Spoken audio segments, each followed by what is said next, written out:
અને હવે વાત દેશમાં જળ પ્રલયની.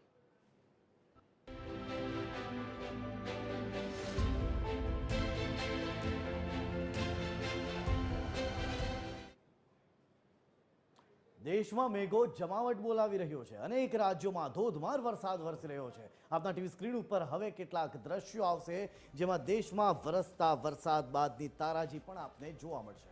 દેશની રાજધાની દિલ્હીમાં ધોધમાર વરસાદ વરસ્યો છે. દિલ્હીમાં ભારે વરસાદથી સરિતા વિહાર મથુરા રોડ પર પાણી ભરાયા અને પાણી ભરાવાના કારણે ટ્રાફિક પણ જોવા મળ્યો. આ તરફ ઉત્તર પ્રદેશમાં પણ મેઘાની ધનાધન બેટિંગ જોવા મળી. હાપુરમાં ભારે વરસાદના કારણે શહેરના અનેક ભાગોમાં પાણી ભરાયા. ધોધમાર વરસાદથી હાપુરની ગોલ માર્કેટ રસ્તાઓ તળાવ બન્યા હોય એવી સ્થિતિ સર્જાઈ.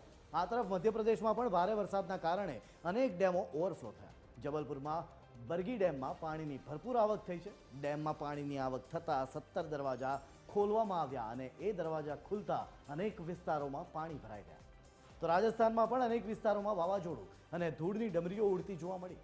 થારના રણમાં ઘણી જગ્યાએ વરસાદ સાથે ધૂળની ડમરીઓ ઉડતી જોવા મળી.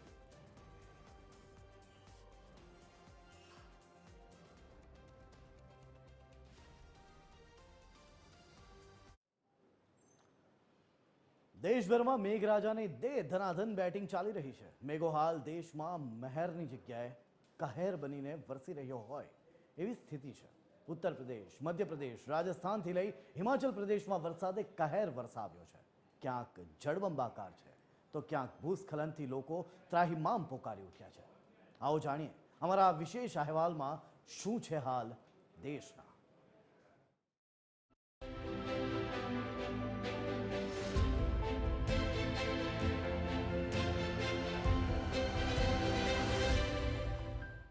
હિમાચલ પ્રદેશમાં છેલ્લા 9 દિવસથી મેઘરાજા કહેર વરસાવી રહ્યા છે.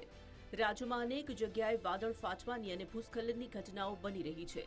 11 જુલાઈએ પણ હિમાચલમાં ધોધમાર વરસાદ વરસી રહ્યો છે. હવામાન વિભાગે રાજ્યના 3 જિલ્લામાં વરસાદ માટે યલો એલર્ટ જાહેર કર્યું છે. તો રાજ્યમાં પડેલા ધોધમાર વરસાદને પગલે મંડીમાં 1194 ઘર ધરાશાયી થયા છે. વાદળ ફાટવા અને ભૂસ્ખલનને કારણે 46 લોકોના મોત થયા છે. તો હાલ પણ રાજ્યના 208 રસ્તા બંધ છે. હજુ પણ 12 જુલાઈ અને આગામી દિવસોમાં કુલ્લુ, મંડી, શિમલા અને સિરમૌર જિલ્લામાં હળવાથી ભારે વરસાદની સંભાવના છે. ઉત્તર પ્રદેશમાં પણ ભારે વરસાદ ખાબક્યો છે. ઉત્તર પ્રદેશના ઇટાવામાં ભારે વરસાદને કારણે રેલવે અંડરપાસ પાણીમાં ગરકાવ થઈ ગયો હતો.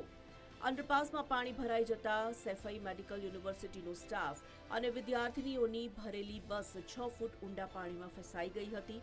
બસ પાણીમાં ફસાઈ જતા બસમાં સવાર 24થી વધુ લોકોનું 1 કલાકની ભારે જહેમત બાદ રેસ્ક્યુ કરવામાં આવ્યું. તો યુપીના લખનઉ, ફતેપુર સહિત 5 શહેરોમાં ધોધમાર વરસાદ પડ્યો હતો, જેના લીધે અને સ્થળોએ જળબંબાકારની સ્થિતિ સર્જાઈ છે. દેશમાં હાલ ચોમાસું તમામ રાજ્યોમાં પહોંચી ગયું છે અને મેઘરાજા મન મૂકીને વરસી રહ્યા છે. તેમાં સિક્કિમ પણ બાકાત નથી રહ્યું. સિક્કિમમાં ગ્યાલશિંગ જિલ્લામાં છેલ્લા 24 કલાકથી સતત વરસાદ વરસ્યો છે. ભારે વરસાદથી દૂરના ચુકસોમ શહેરમાં 2 લાકડાના પુલ તૂટી ગયા છે. ઘણા વિસ્તારો સાથે સંપર્ક તૂટ્યો છે. તો હરિયાણામાં પણ વરસાદે ધડબડાટી બોલાવી છે. ગુરુગ્રામમાં ભારે વરસાદ પડતા રસ્તાઓ પાણીમાં ગરકાવ થઈ ગયા. તો બિહારના અનેક જિલ્લાઓમાં પણ હળવાથી ભારે વરસાદ જોવા મળ્યો. હજુ પણ દેશવાસીઓને રાહતનો શ્વાસ લેવા જેવી સ્થિતિ નથી. હવામાન વિભાગે આગામી 3 થી 4 દિવસ અનેક રાજ્યોમાં ભારે વરસાદની આગાહી કરી છે, જેમાં મધ્યપ્રદેશ અને રાજસ્થાનના પૂર્વ ભાગમાં ભારે વરસાદ પડશે. તો ઉત્તરાખંડ, હિમાચલ, પંજાબ, હરિયાણા, ચંદીગઢ અને દિલ્હી સહિત 22 રાજ્યોમાં યલો એલર્ટ જારી કરવામાં આવ્યું છે.